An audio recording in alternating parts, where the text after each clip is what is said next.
ৰাজীৱ চাওক আমি ইতিমধ্যে উল্লেখ কৰিছোঁ যে সন্ধিয়া 6:30 যি উৰণ সেতু ভগদত্ত উৰণ সেতু 2 এখন মুকলি কৰিব মুখ্যমন্ত্ৰী ডক্টৰ হিমন্ত বিশ্ব শৰ্মা আৰু তাৰ বাবে প্ৰস্তুতি ইতিমধ্যে সম্পন্ন কৰা হৈছে আৰু আমি ইতিমধ্যে কৈছোঁ আৰু আপুনিও এই কথাটো উল্লেখ কৰিছে যে এই যিখন উৰণ সেতু এই উৰণ সেতুখন আজিৰ পৰা মুকলি হ'ব অৰ্থাৎ আজিৰ পৰা যান জঁট কিছু হ্ৰাস হ'ব বুলি আশা কৰা হৈছে। আমি দৃশ্যাংশ দেখুৱাবলৈ যত্ন কৰিম প্ৰতিনিধি দৰ্শকসকলক যে উৰণ সেতুখন হৈছে এইখন আৰু খুব সুন্দৰকৈ আটক ধুনীয়াকৈ নিৰ্মাণ কৰা হৈছে আৰু সম্পূৰ্ণ অত্যাধুনিকভাৱে যিখিনি ইয়াত সা সঁজুলি লগোৱা হৈছে বা লাইটকে ধৰি যিসমূহ খুঁটা সেই খুঁটাসমূহক খুব সুন্দৰকৈ ৰং তুলিকাৰে সজাই পৰাই তোলা হৈছে আৰু এইখন উৰণ সেতু আজিৰ পৰা মুকলি হ'ব আৰু মুকলি হোৱাৰ পিছত ৰুক্মিণী গাঁও নাইবা ডাউন টাউন অঞ্চলত যিখিনি যান জঁটৰ ব্যৱস্থা আছে যান জঁটৰ ব্যৱস্থা হৈছিল বা সমস্যা হৈছিল সেই সমস্যাখিনি কিছু দূৰ হ'ব বুলি আশা কৰা হৈছে আৰু কালিৰ দিনটোত মুখ্যমন্ত্ৰী ডক্টৰ হিমন্ত বিশ্ব শৰ্মা ডাঙৰীয়াই এই যি দুখনকৈ উৰণ সেতু আছে এই ৰাজপথত গণেশগুৰিৰ পৰা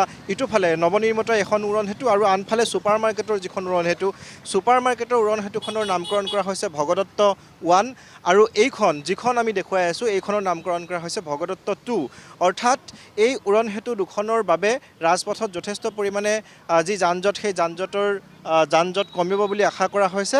তাৰ সমান্তৰালভাৱে উৰণ সেতুখন নিৰ্মাণ হোৱা দেখি একাংশ লোক আহি উপস্থিত হৈছে। আমি কথা পাতিবলৈ চেষ্টা কৰিম ইয়াত স্থানীয় লোক একাংশ আহি উপস্থিত হৈছে। কেনেকুৱা দেখিছে?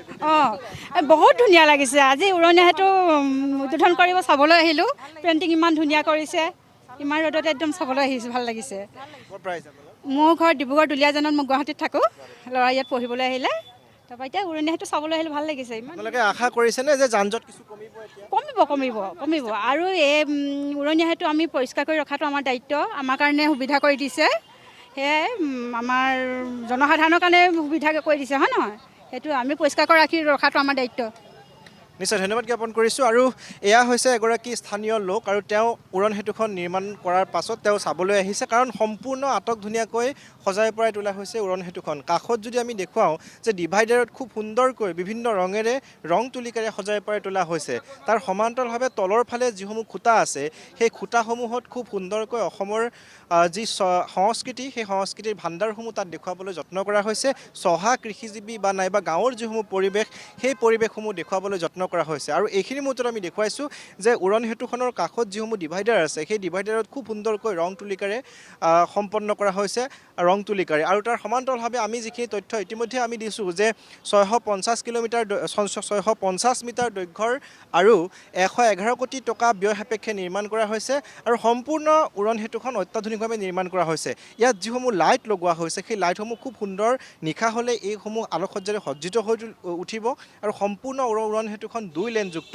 এটা ফালে অৰ্থাৎ গণেশগুৰিৰ ফালৰ পৰা অহা যিসকল লোক এটা ফালেৰে যাব পাৰিব আৰু খানাপাৰাৰ ফালৰ পৰা অহা যিসকল লোক সেই লোকসকলে এইটো ফালেৰে আহিব পাৰিব। অৰ্থাৎ সম্পূৰ্ণ সুবিধাজনকভাৱে নিৰ্মাণ কৰা হৈছে উৰণ সেতুখন। তাৰ সমান্তৰালভাৱে আমি ইতিমধ্যেই কৈছোঁ যে ৰুক্মিণী গাঁও ডাউন টাউন এই অঞ্চলটোত বিগত সময়ছোৱাত আমি দেখুৱাই আহিছোঁ কেনেধৰণৰ কৃত্ৰিম বানৰ কবলত পৰিছিল আৰু কৃত্ৰিম বানৰ কবলত পৰিলে যথেষ্ট পৰিমাণে যান জঁট হয়, যাৰ কাৰণে ইয়াৰ পথচাৰীসকলে যথেষ্ট পৰিমাণে জীয়াতু ভুগিবলগীয়া হয়। তাৰ সমান্তৰালভাৱে ইয়াত যিসকল লোকে বাস কৰে স্থানীয় বাসিন্দাসকলেও জমৰ যাতনা ভুগিবলগীয়া হয়। কিন্তু এতিয়া সেই যান জঁট নাথাকিব, যাৰ বাবে তেওঁলোকে কিছু সকাহ পাব।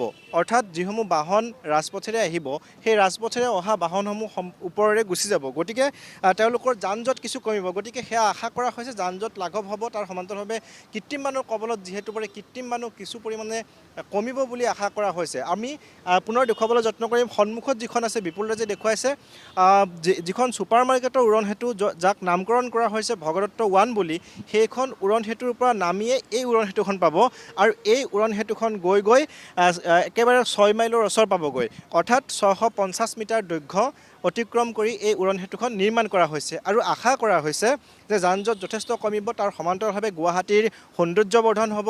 ইতিমধ্যে আমি কৈছোঁ যে অন্যান্য যিসমূহ উৰণ সেতু গুৱাহাটীত নিৰ্মাণ কৰা হৈছে প্ৰত্যেকখন উৰণ সেতুৱে অত্যাধুনিকভাৱে নিৰ্মাণ কৰা হৈছে, যাৰ বাবে গুৱাহাটীৰ সৌন্দৰ্যবৰ্ধন কিছু পৰিমাণে হৈছে কিন্তু শেহতীয়াভাৱে এই উৰণ সেতুখন নিৰ্মাণ কৰাৰ ক্ষেত্ৰত একাংশ লোকে প্ৰতিবাদো কৰিছিল আৰু সেই লোকসকলৰ প্ৰতিবাদকো নেওচি কিন্তু এই উৰণ সেতুখন নিৰ্মাণ কৰা পৰিলক্ষিত হৈছে আৰু যিটো নিৰ্মাণকাৰী প্ৰতিষ্ঠানে এই উৰণ সেতুখন নিৰ্মাণ কৰিছে তেওঁলোকক সময়সীমা দিয়া হৈছিলে 18 মাহ কিন্তু 18 মাহ নহওঁতে আধা সময়তে তেওঁলোকে এই উৰণ সেতুখন নিৰ্মাণ কৰি উচৰ্গা কৰা পৰিলক্ষিত হৈছে আৰু তাৰ বাবে আজি যিহেতু মুখ্যমন্ত্ৰী ডক্টৰ হিমন্ত বিশ্ব শৰ্মা ডাঙৰীয়া ইয়ালৈ আহি তেওঁ উৰণ সেতুখন মুকলি কৰিব তাৰ বাবে সকলো সাজু কৰা হৈছে আমি নিশ্চয়কৈ সকলো সাজু কৰা হৈছে আপোনাক ধন্যবাদ জ্ঞাপন কৰিছোঁ এই মুহূৰ্তত ৰূপম দলৈ আমাক পোনপটীয়াকৈ পৰিৱেশটো দেখুওৱাৰ বাবে এয়া হৈছে সেই ভগদত্ত 2 নামেৰে নামকৰণ কৰা এই উৰণ সেতুখন যিখন ৰুক্মিণী গাঁৱৰ পৰা ডাউনটাউন সংযোগী এই ৰুক্মিণী গাঁৱৰ পৰা ডাউনটাউন সংযোগী উৰণ সেতুখনে সেই এলেকাটোৰ যি যানজঁট সেই যানজঁট নাইকিয়া কৰিব বুলি সকলোৱে আশা কৰিছে বিশেষকৈ পিপকোৰ সন্মুখৰ সেই ঠাইটুকুৰাত যথেষ্ট যানজঁটৰ সৃষ্টি হৈছিল বিগত সময়ছোৱাত গতিকে এই যি উৰণ সেতুখন আজি ৰাজ্যবাসীৰ বাবে মুখ্যমন্ত্ৰীগৰাকীয়ে বিয়লিৰ ভাগত উৎসৰ্গা কৰিব সেই উৰণ সেতুখনে ৰুক্মিণী গাঁৱৰ ডাউনটাউনৰ গোটেই এলেকাটোৰ যিটো যানজঁট সেই যানজঁটটো নাইকিয়া কৰিব বুলি সকলোৱে আশা প্ৰকাশ কৰিছে